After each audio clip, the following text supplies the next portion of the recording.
Hi, I'm Carl Pritchard, and this is today's Good Question.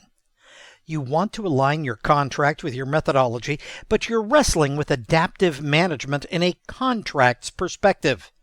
The most important clause in the adaptive contract environment is likely to be... Good question.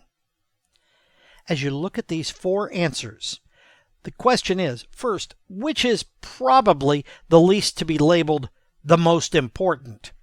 Oddly enough, that would be force majeure.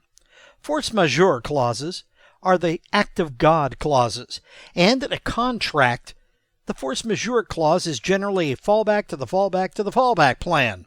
So the force majeure clause is not labeled the most important clause in many contracts, particularly in an adaptive environment. So we can get rid of the force majeure clause.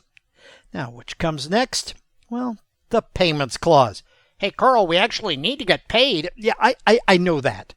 But as far as the most important clause, it's going to be in there anyhow. But I would rarely label the payments clause as the most important. So we can get rid of that one. And that leaves us with two changes clause options.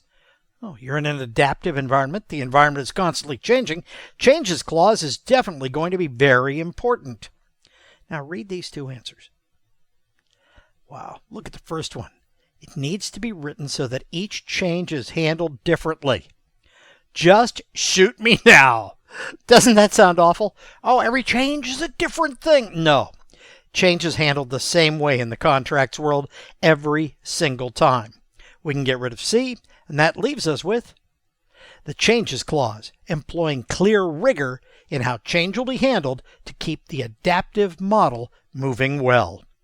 We've got free PMP prep study groups. Love to have you join us virtually once a month, live once a month. If you have questions about hosting your own live webinar, absolutely free, pop me an email or message me. And check in for tomorrow's Good Question.